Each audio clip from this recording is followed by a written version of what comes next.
Welcome back to Hannity. As Governor Andrew Cuomo attempts to take away the Second Amendment rights of New Yorkers, a group of state sheriffs is fighting back. Earlier this week, Sean sat down with one of them. He is Putnam County Sheriff Donald Smith, and he says these gun laws are not only unconstitutional, they would give criminals the advantage over law-abiding citizens. Watch this. And joining us now, Putnam County Sheriff Donald Smith. How are you, sir? Welcome back. Very good, Sean. Appreciate it. Thank you for all that you're doing. Now, you were the head of the Sheriff's, what was it, the Sheriff's Association? Yes, Sean. I'm the immediate past president, and I was the president at our annual meeting in Albany in January. And you wrote Governor Cuomo a letter. He doesn't apparently like guns at all. I mean, if you look at what they were really planning to do, what they discussed doing, and then restricting 7 bullets in a gun, pretty frightening for a lot of people watching around the country. Well, Sean, this so-called New York SAFE Act is really a misnomer. It certainly doesn't make the citizens of New York any safer. In fact, quite the contrary. It makes them less safe. As you know, there's more than 330 million guns in the country right now. And the drug dealer, the gang member, the felon, they'll always get a gun.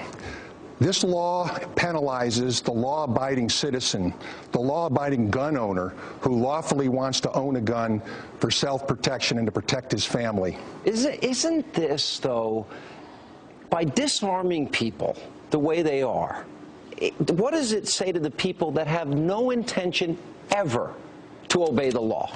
They have free reign at that point, right? It was just like when they revealed the names and locations and homes of people that own guns in Westchester County, et cetera.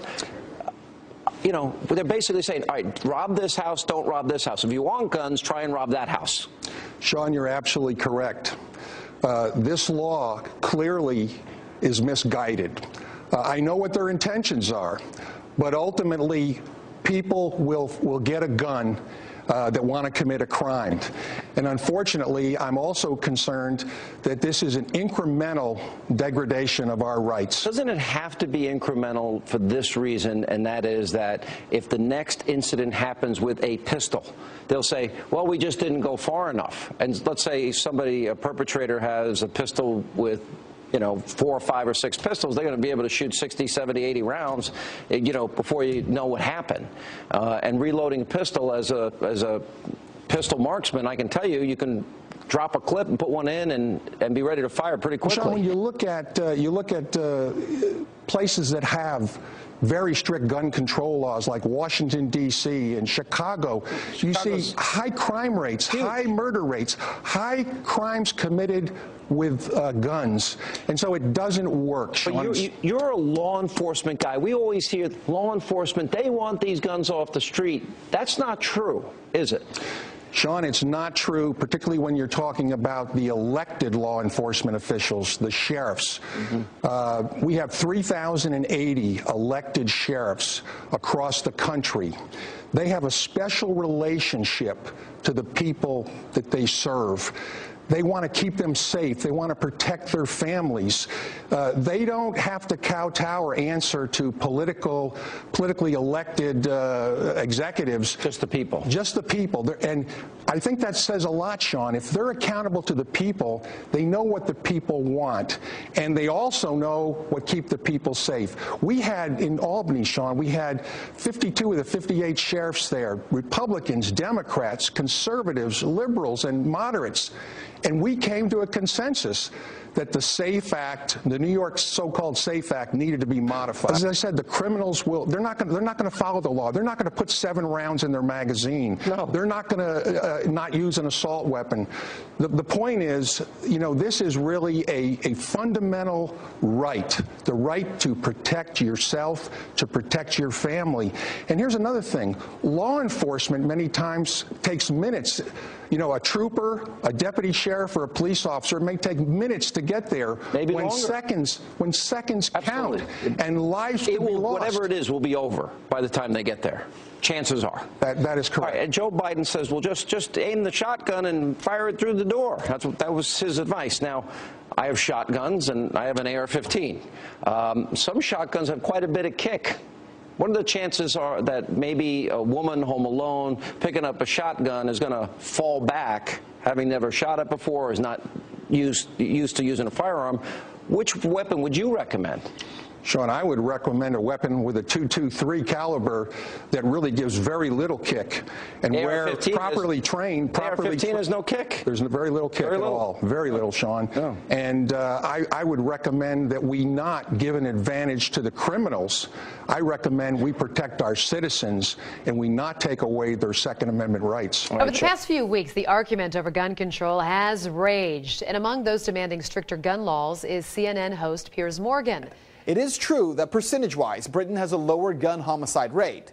With a population of 62.6 million, Great Britain saw 59 gun-related homicides for 2011. Still not the 35 Piers Morgan keeps citing. But that shouldn't be surprising that the gun homicide rate in a country that bans guns would be lower than in a country where guns are not banned. Where the argument falls apart is when you attempt to claim that fewer guns equals less crime. The U.S. has the highest gun ownership rate in the world, an average of 88 guns per 100 people. That puts it first in the world for gun ownership. Yemen is second with 54.8 guns per 100 people. So that means the U.S. has the highest gun murder rate as well, right? Well, no. Honduras, El Salvador, and Jamaica have higher rates. So do 24 other countries. The U.S., despite being #1 in gun ownership, is number 28 in gun homicide with a rate of 2.97 per 100,000 people. Of course, Piers Morgan isn't calling for the U.S. to be more like El Salvador and Honduras. He's calling for us to be more like Great Britain. So what do the numbers look like there? The UK has the second highest overall crime rate in the EU. The UK has the 5th highest robbery rate, the 4th highest burglary rate. But more importantly, the EU named Britain as the most violent country in the EU. In the UK, there are 2,034 violent crimes per 100,000 people. That puts it way ahead of even South Africa, with a rate of 1,609 per 100,000. In the United States, we're not even in the top 10. The U.S. has a violent crime rate of 466 crimes per 100,000 residents. So what this means for you is that while people like Morgan insist that the U.S. can learn from Great Britain, well, maybe we can. What we might learn is that violent crime is not the result of a gun or any tool. It is the result of the heart of men and women. And that is Reality Check.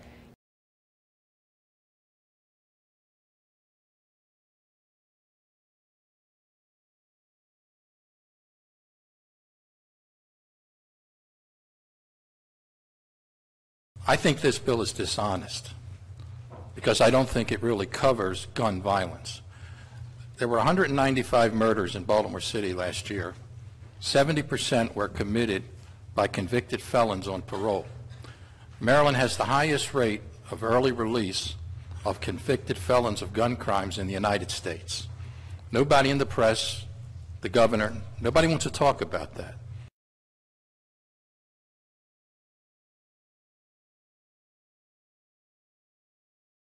On October 17, 1995, Trooper First Class Eddie Plank was shot and killed during a traffic stop in Somerset County, Maryland, shot through the face with a .45 caliber handgun by a 3-time convicted felon, a man who 14 months earlier had been convicted of cocaine trafficking with a firearm and sentenced to 12 years in prison.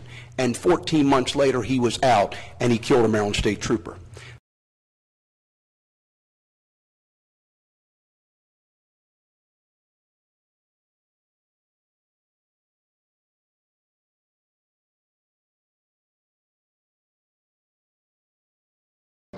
And unfortunately, I'm also concerned that this is an incremental degradation of our rights. Doesn't it have to be incremental for this reason, and that is that if the next incident happens with a pistol, they'll say, well, we just didn't go far enough. We'll never get a handgun ban with the Second Amendment as stated. I don't know. I don't know that we can't.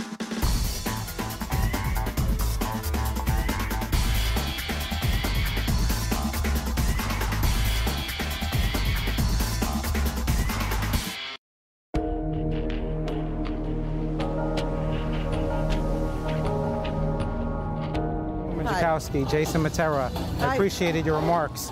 I know you're a vocal leader on the subject of gun safety in America.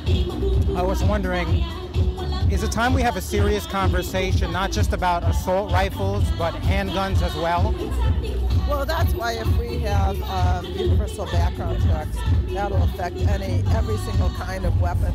The Brady campaign thinks that of all the things that have been suggested, that this may actually be the thing that goes the most to reduce gun violence. But you know, we want everything on the table. This is a moment of opportunity. There's no question about it. But see, most of the murders though are committed with handguns. So why is that not on the table? Background checks, because we're not going to be able to win that. But not now. But background checks, I think, are going to address any kind of weapon. We're on a roll now, and I think we've got to take we're going to push as hard as we can and as far as. So the assault weapons ban is just the beginning?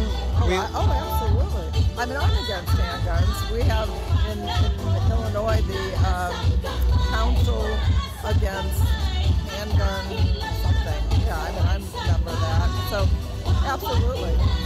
We'll never get a handgun ban with the Second Amendment as stated. I don't know. I don't know that we can't. And I think there may be an allowance once again for communities. I had communities in my district that prohibited handguns within their borders. The rights of municipalities and states to view that as a sensible way to keep people safe. I don't think it's precluded.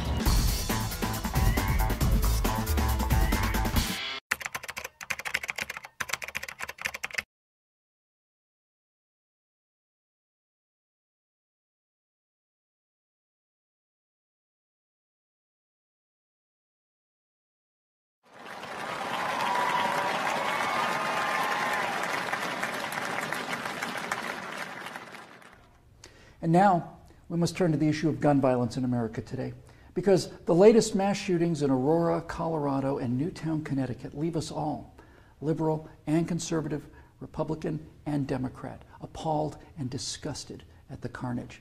Now, some people, and that includes many of you in this room tonight, want to place the blame for this horror on things like 30-round magazines or semi-automatic rifles. We want to blame something, anything that we can control. But what we really want to ban is violence and murder and insanity. Now, we don't talk about that, though, because deep in our hearts, each of us knows that violence and murder and insanity are built into the human condition and likely always will be. You know, there are two kinds of animals in this world, predators and prey. No one watches a leopard chase down a gazelle and denies that the gazelle has a right to use its hooves and horns to protect itself from the predator. But there are people in this room tonight and all across the country who would deny that same right to self-defense to other human beings. Such people seem to think that the way to stop the leopard is to cut the horns off of the gazelle, that by somehow making it easier for the predator will simply go away. My friends, this is insane. When you make it easier for the predator, you get more predators. So let's start with the so-called assault weapons, more properly known as semi-automatic rifles. In 2011, the total firearm murders came to 8,583, according to the FBI. Now, during that time, the total murders committed by rifles, all rifles, not just semi-automatic rifles, were 323. That's 3% of all murders. Hammers and clubs kill half again as many people as rifles. Hands and feet murder twice as many. And knives kill 5 times more Americans than all rifles combined. Preventable medical errors kill about 98,000 people per year. Medical malpractice kills more than 12 times as many people as are murdered in the U.S. each year. That's more than 300 times the number killed by all rifles, not just the so-called assault rifles. And yet, no one talks about limits on hammers or knives or doctors or hospitals. No one does that because the good we perceive from hammers and knives and doctors far outweigh their perceived harm. And yet, studies show that firearms prevent anywhere from 800,000 to over 2 million violent crimes every year. The lowest estimate means that 100 times more violent crimes were prevented with firearms than the total murders committed with firearms. That's 100 times as many. Now, in October of 2007, Amanda Collins was walking to her car after a night class at the University of Nevada at Reno. Amanda had a concealed carry permit for her 9mm Glock that she carried for self-defense. Unfortunately for Amanda, UNR is, like most college campuses, a gun-free zone. So, like the law-abiding citizen that she is, she did not have her gun with her in this gun-free zone when she was attacked by James Bila. Bila raped her on the UNR campus less than 300 yards from the campus police office. He then walked away, and a few months later, this human predator went on to murder 19-year-old Breonna Dennison. Amanda Collins went on to say, quote, "I know, having been the first victim, that Breonna Dennison would still be alive had I been able to defend myself that night," unquote. Therefore, I am directing the virtual Attorney General to aggressively challenge any gun control laws that violate Amanda Collins' right not to be raped and Breonna Dennison's right not to be murdered. You're not forced to abandon your First Amendment right when you enter Chicago or New York, or your Fifth Amendment rights when you walk onto a college campus. As virtual president, I will veto on the spot, without hesitation, but with a great deal of pleasure, any and all attempts to destroy any of the Bill of Rights, of the Constitution of the United States of America. Because, when it's all said and done, the Second Amendment to the Constitution is not there to protect us against criminals, and the people calling for gun control know this. That's why they want gun control instead of crime control. That's why they want laws that, at the stroke of a pen, turn law-abiding citizens into criminals. The Second Amendment is there to protect the American people from tyranny. The Second Amendment is there to protect the American people from politicians. The Second Amendment is there to protect the American people from us. Now, some politicians claim America deserves a vote on this issue. Okay, let's have a vote. Those of you advocating infringement on the right of the people to keep and bear arms need to go to the American people with the 28th Amendment, which would simply read, "The Second Amendment to the Constitution is hereby repealed." That would, for the first time, give you the legal authority to do what you have been doing and what you are trying to do now in direct violation of your oath of office to defend the entire Constitution of the United States, not just the parts you happen to approve of. So go ahead, go to the American people and tell them that ultimate power is no longer to be vested in the people who can't be trusted with that power according to you. Tell them only the government can have that power now. You go out there and try to convince the people of the 38 states that you're going to need to get that amendment passed to agree with your opinion of them versus their opinion of you. I dare you. 12 million unarmed men, women, and children were unable to resist being murdered by their own National Socialist government in Germany. Perhaps 50 million unarmed men, women, and children were murdered by their own Union of Soviet Socialist Republics. 50 million Chinese murdered by their own government under Mao, who also disarmed his people, and in Cuba, and in Vietnam, and in the killing fields of Cambodia. Now you say that can't happen here? You say we're protected? By what? By the Constitution that you're in the process of destroying? You are in violation of your oaths of office by so much as introducing this legislation, let alone passing it. My fellow Americans, the previous inhabitants of this chamber watched as 100 million people were murdered after being disarmed by their own governments. Every single one of those men, women, and children were as real and precious and irreplaceable as the children at Newtown. And I tell you here and now that I will be damned if I will let that happen to the American people.